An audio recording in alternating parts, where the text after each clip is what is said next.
They say the desert doesn't care who you are, it just burns through what you think you know. The Sierra Desert training grounds were proof of that. Endless glare. Sand and everything, boots, eyes, rifles. The sun made the sky look like it was cracking open, and the heat curled the air above the berms where we practiced. Every time a shell discharged, it echoed like God clearing his throat. I was 3 weeks into sniper school. Private Emma Rhodes. One of 3 women in a class of 42. I was used to being underestimated. But this was something different. They called me Sunshine. At first I thought it might be sarcasm. Then I realized it was worse, they meant it. Like I was some novelty in the middle of their battlefield. Something to gawk at. Something that didn't belong. Worse was Sergeant Harris. He never needed to raise his voice. His scorn did the work for him. Pretty shooter, he called me once, not to my face but loud enough that it didn't matter. The men laughed. Even the ones who knew better said nothing. Then came the muttered judgments. She's here for the optics. They need diversity on the roster. Bet she folds by week 5. I didn't fold. But I felt it. Every time I shouldered my rifle, I felt their eyes, not watching for skill but for failure. And maybe part of me feared they'd see it too. Every sunrise brought a new chance to prove them wrong. Every sunset left me wondering if I ever really could. Still, I kept showing up. Because doubt burns like heat, but grit, when you hold it long enough, hardens into resolve.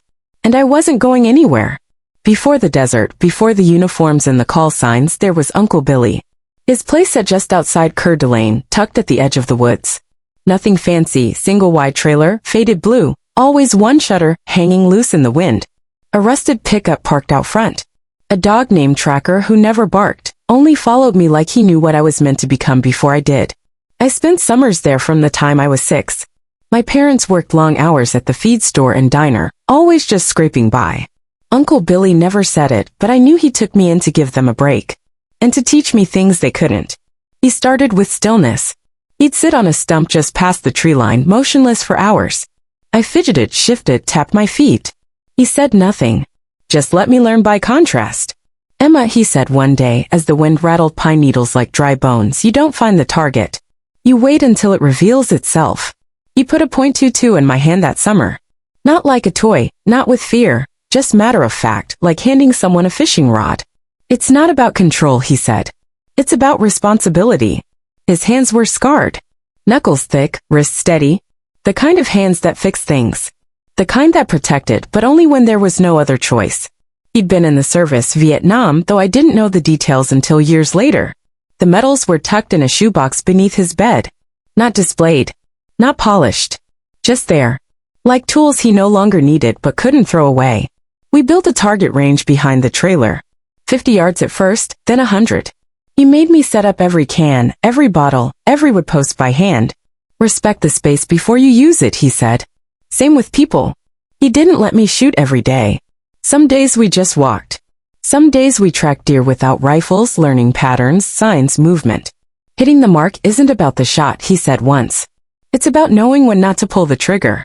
I carried that lesson more than the brass casings I used to keep in my jacket pocket like lucky coins. At school, nobody knew I could shoot. At home, my mom told me to stay quiet about it. People think girls with guns are either threats or fantasies, she'd say. Not worth the trouble. I understood. So I stayed quiet. By the time I turned 18, I'd outshot Billy twice at 300 yards. He grunted. Said nothing. But the third time he handed me a folded cloth from his drawer. Inside was a faded patch, his old unit insignia. Not a trophy, he said. A reminder. I enlisted that fall. Didn't tell anyone about him in basic. Didn't need to. The Army had its own pace, its own ways of measuring worth. Push-ups, qualifying scores, hours on the range. I passed. Quietly. Consistently. Nothing flashy.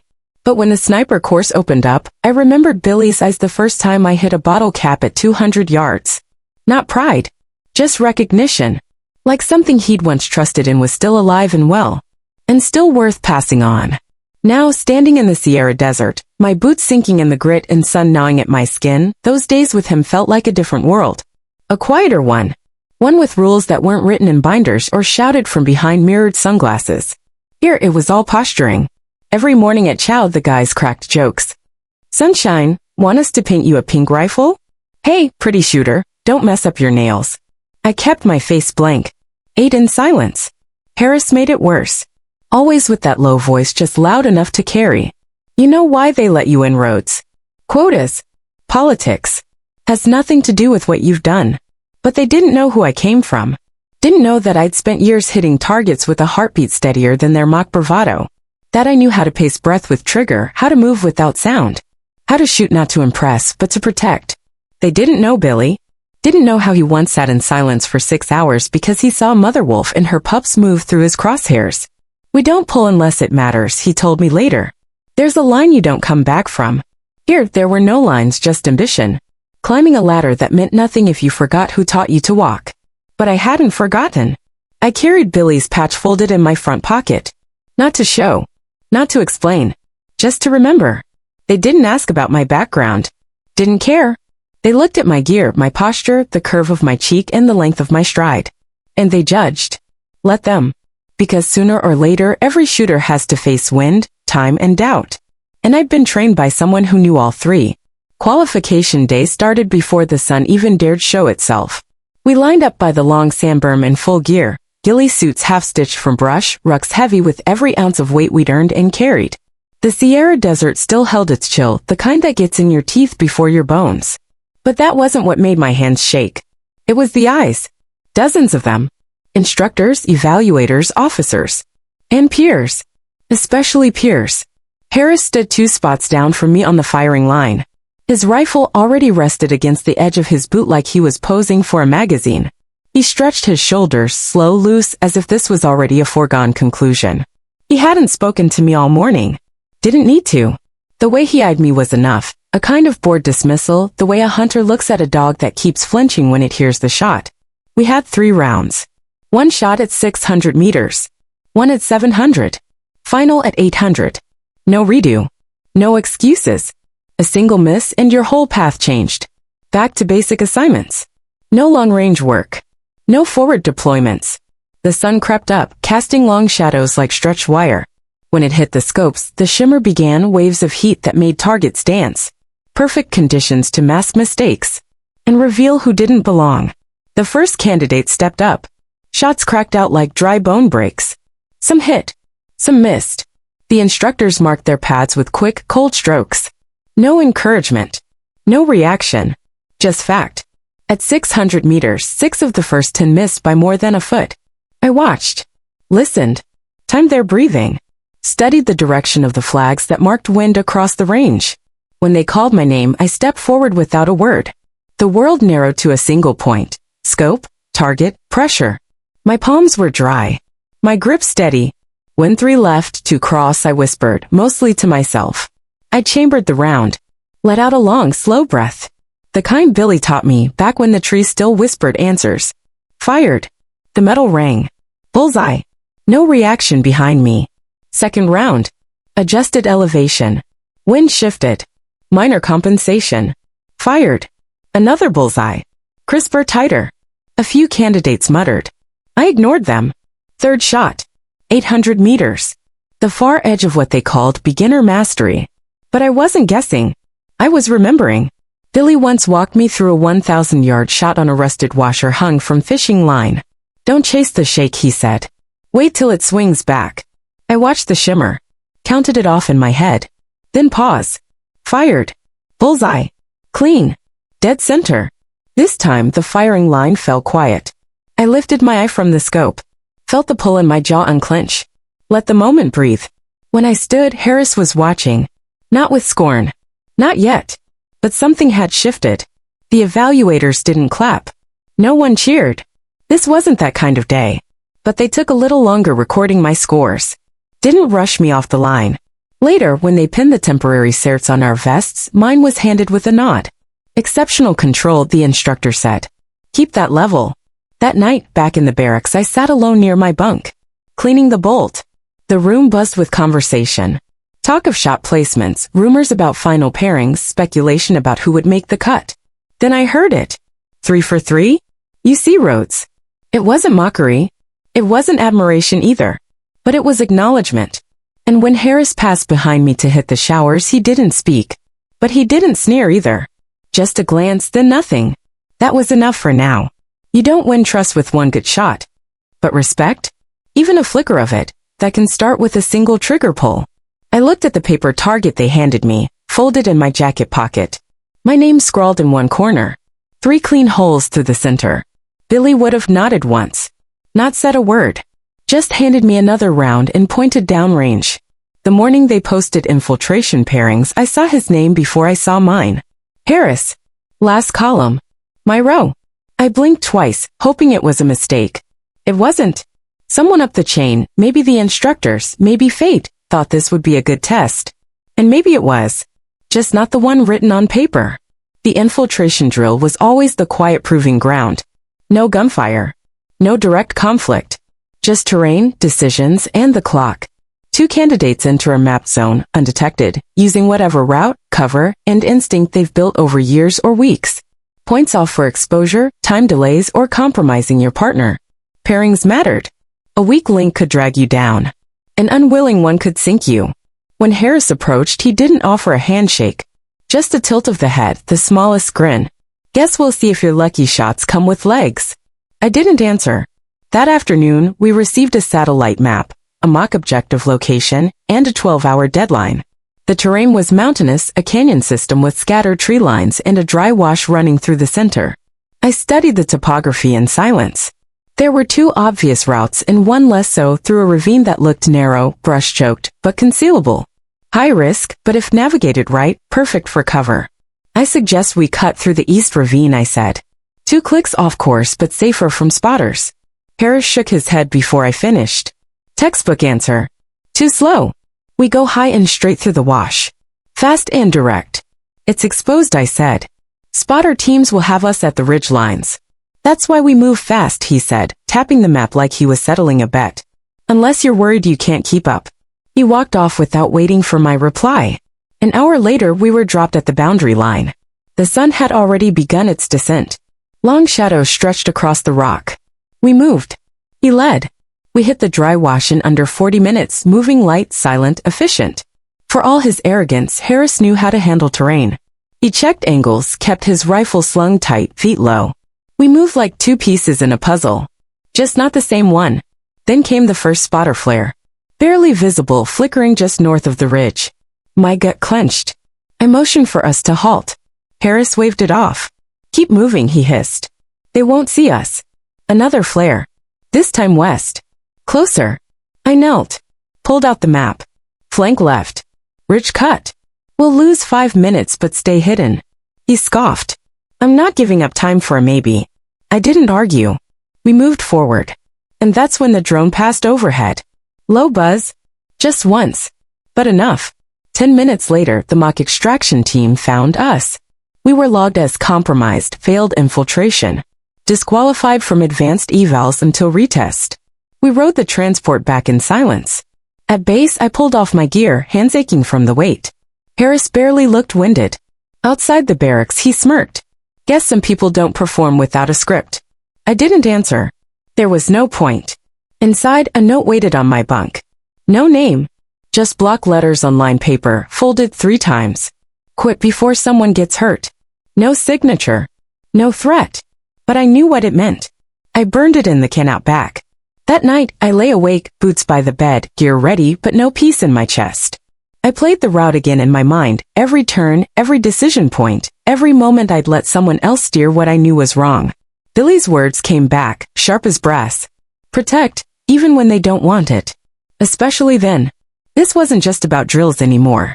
It was about who gets to decide what failure looks like and who it's assigned to. Harris thought he proved something. But he didn't know what storm he'd woken. The Nevada mountain range rose out of the morning haze like something waiting to be survived.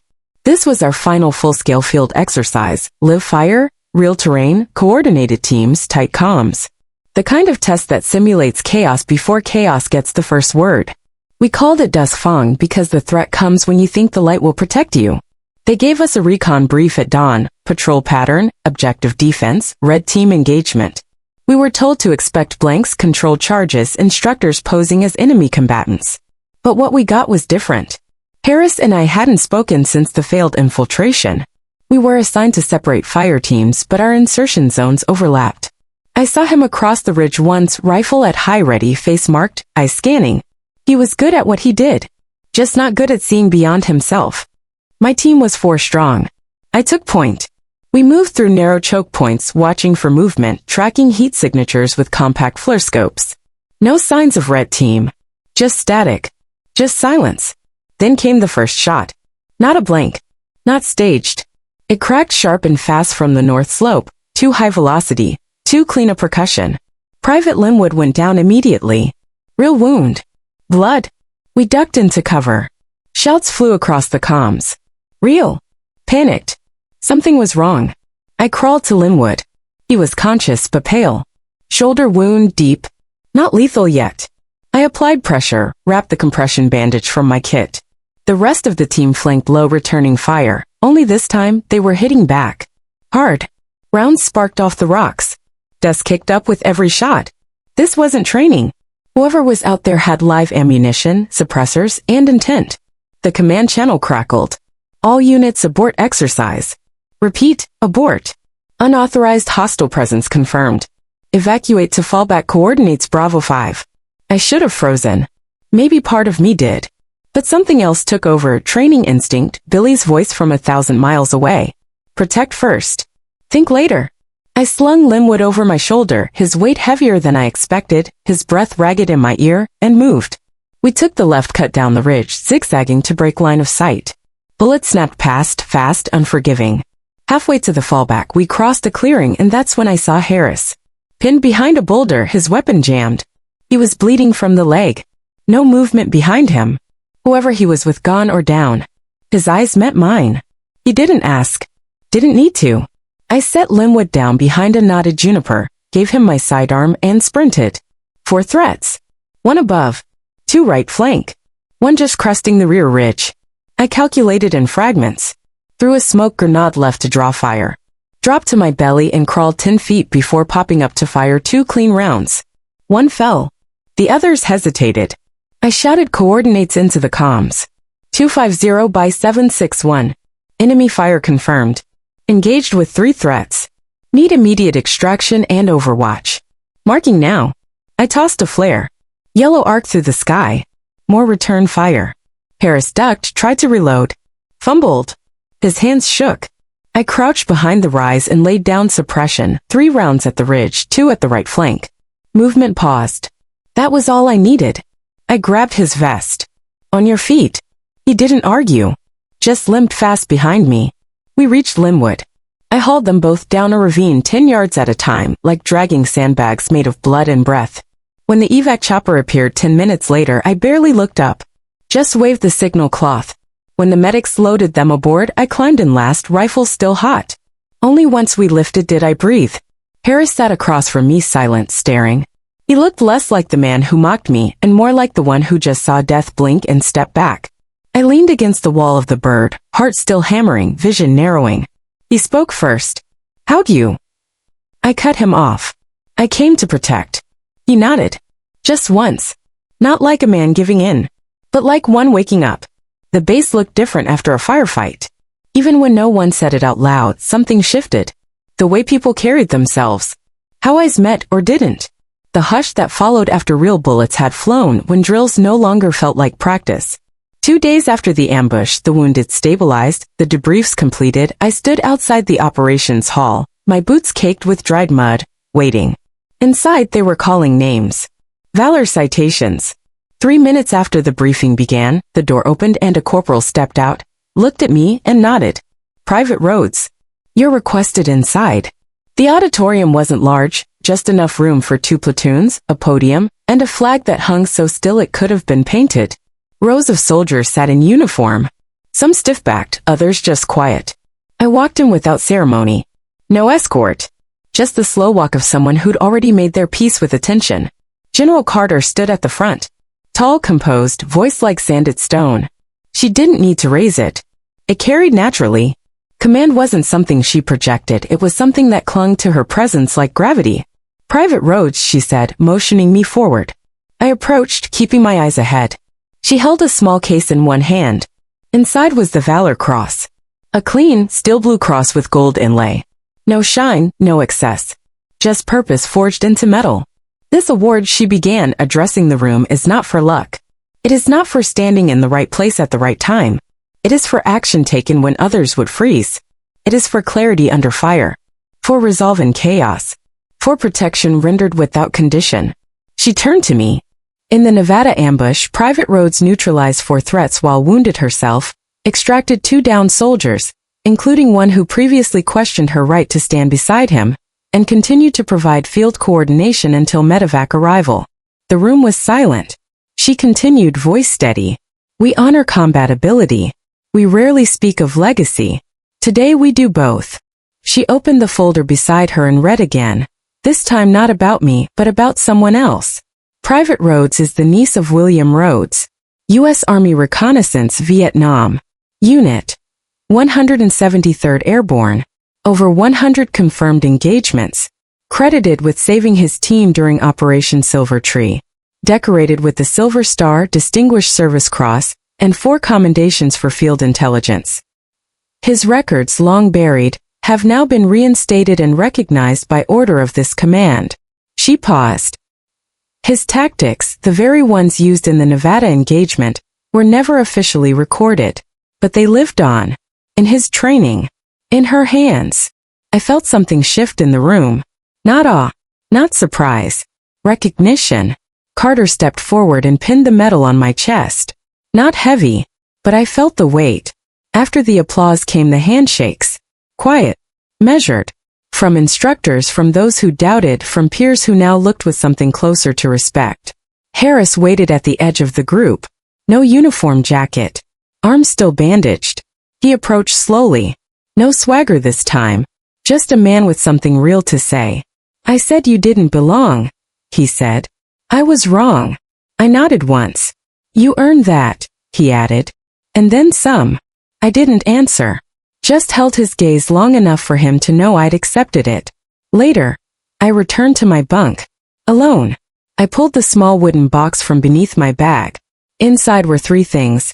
Billy's unit patch, the spent casing from my first confirmed hit, and a photo of me at 10 years old standing beside Billy, holding a rifle that seemed too big for me, both of us unsmiling. I added the medal. Not to keep it hidden, but because legacy doesn't need a pedestal. Needs a place. That night I walked the perimeter alone. The stars above the desert were sharp, unsparing, but I'd never felt steadier beneath them. I thought things might quiet down after Nevada. That I'd return to a rhythm, training watch, the quiet of rifle maintenance beneath a setting sun. But a letter arrived. No stamps. No digital trace. Just a secure envelope slid under my bunk door. Inside, deployment orders. Eastern Europe. Diplomatic convoy escort. Under General Carter's direct command. There was no ceremony. I packed in silence. Just like Billy did, I imagined tight, clean rolls, each item laid out in order, not for display but for purpose. The other soldiers nodded as I passed. Some with respect, others still unsure. That didn't matter. What mattered was the mission, and that I had earned my place on it. As the plane lifted off, I looked out the window. The desert stretched endlessly beneath us. Sharp ridges. Winding roads. A place that once threatened to swallow me whole, and instead became my proving ground. Billy's patch stayed in my jacket pocket. The Valor Cross stayed in the box. But what I carried most couldn't be folded or pinned. It was the knowledge that legacy isn't something given. It's built. Quietly. Day by day. Shot by shot. Decision by decision. I came to protect. I still do. And somewhere ahead, beyond foreign roads and diplomatic shields, someone will need that protection. And I'll be there.